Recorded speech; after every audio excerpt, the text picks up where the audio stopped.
Hello guys, എല്ലാവർക്കും എൻ്റെ YouTube ചാനലിലേക്ക് നല്ലൊരു നമസ്കാരം. ഇന്ന് ഞാൻ നിങ്ങളോട് ഷെയർ ചെയ്യാൻ പോകുന്നത് വളരെ സങ്കടകരമായൊരു കാര്യമാണ്. മറ്റൊന്നുമല്ല, എൻ്റെ ജീവനായ എൻ്റെ ടുട്ടുമോൻ, അതായത് എൻ്റെ നായ്ക്കുട്ടി. അവന് സുഖമില്ലാതായി. അവനിപ്പം 15 വയസ്സായി. അവനെ കുഞ്ഞിലെ ഞാൻ എടുത്തുകൊണ്ട് വന്നതാണ്. അവന് പാലൊക്കെ കൊടുത്താണ് അവനെ ഞാൻ വളർത്തിയത്. അവനായിരുന്നു എൻ്റെ കാവൽക്കാരൻ. ആ ഒരു സങ്കടമാണ് ഞാൻ നിങ്ങളോട് ഷെയർ ചെയ്യുന്നത്. അവനിപ്പം ആഹാരമൊന്നും കഴിക്കുന്നില്ല.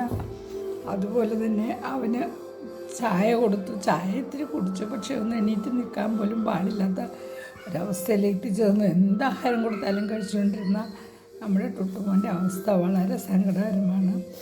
എപ്പോഴാണ് മരിച്ചു പോകുന്നതെന്നറിയില്ല. എങ്കിലും എനിക്കത് എന്നെ വിട്ടു പിരിഞ്ഞു പോകുന്നത് എനിക്ക് നിങ്ങളോട് പറയാതെ വയ്യ. അത്ര നല്ല സ്നേഹമുള്ള ഒരു പട്ടിക്കുഞ്ഞായിരുന്നു. അച്ഛനുള്ളപ്പോൾ അവനെപ്പോഴും നമ്മുടെ കിടക്കയിലാണ് കിടന്നുകൊണ്ടിരുന്നത്. അവന് 35 രൂപയുടെ സോപ്പും അതുപോലെ 70 രൂപയുടെ ഷാമ്പും പെഡിഗ്രീന് പാല് കുഞ്ഞിപ്പിള കുപ്പിയിലാക്കി കൊടുത്ത് വളർത്തിയതാണ്. നല്ല ഭംഗിയുള്ള ഒരു കുട്ടിയായിരുന്നു.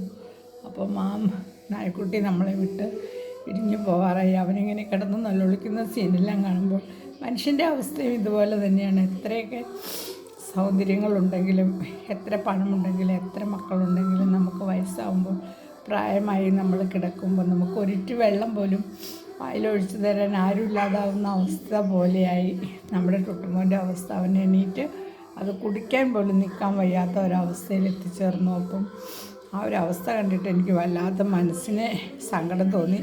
അതുകൊണ്ടാണ് ഞാൻ നിങ്ങൾക്ക് ഈ വീഡിയോ ഷെയർ ചെയ്യുന്നത്. അവൻ്റെ ഫോട്ടോ നിങ്ങളെ കാണിക്കാൻ. അവൻ ഒരേ കിടപ്പാണ്, ഭക്ഷണമൊന്നും കഴിക്കുന്നില്ല. അല്ലെങ്കിൽ രാവിലെ പുട്ട് കൊടുത്താലും ദോശ കൊടുത്താലും ചപ്പാത്തി കൊടുത്താലും എന്ത് കൊടുത്താലും അവൻ കഴിക്കുന്നതാണ്. ഞാൻ അടുക്കളയിൽ പാത്രങ്ങൾ എടുക്കുമ്പോൾ തന്നെ അവൻ നോക്കും, എനിക്കിപ്പോൾ കിട്ടും എന്നുള്ള സന്തോഷത്തിൽ നോക്കുന്ന എൻ്റെ ടുട്ടുമോൻ ഇപ്പം നോക്കാറില്ല, കുരയ്ക്കാറില്ല. അപ്പം ഞാൻ ആദ്യമൊക്കെ ഹോസ്പിറ്റലിൽ കൊണ്ടുപോയി മരുന്നൊക്കെ വാങ്ങിച്ച് അവന് കൊടുത്തു. അങ്ങനെ അവൻ നല്ല ഉഷാറായിട്ട് വന്നതായിരുന്നു.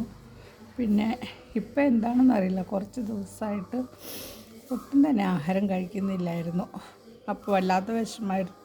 എങ്കിലും ഞാൻ വായിൽ വെച്ചൊക്കെ കൊടുക്കുമായിരുന്നു. അങ്ങനെ കുറച്ചൊക്കെ കഴിക്കുമായിരുന്നു. പക്ഷേ ഇന്ന് രാവിലെ എണീറ്റപ്പോൾ ഒരേ കിടപ്പാണ്. ആ കിടപ്പ് കണ്ടപ്പോൾ വല്ലാത്ത സങ്കടം തോന്നി. നമ്മൾ വളർത്തിയ നമ്മുടെ കുഞ്ഞിനെ പോലെ തന്നെ നമ്മളെ സ്നേഹിക്കുകയും ലാളിക്കുകയും ചെയ്ത് നമ്മുടെ ടുട്ടുമോൻ്റെ അവസ്ഥയാണ് ഞാൻ നിങ്ങളോടൊന്ന് ഷെയർ ഫോട്ടോ കാണിച്ചു തരാം.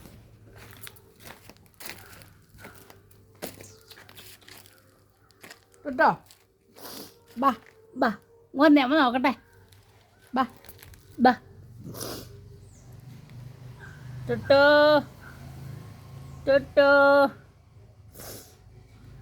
ബാ, ബാ, എണീക്ക്.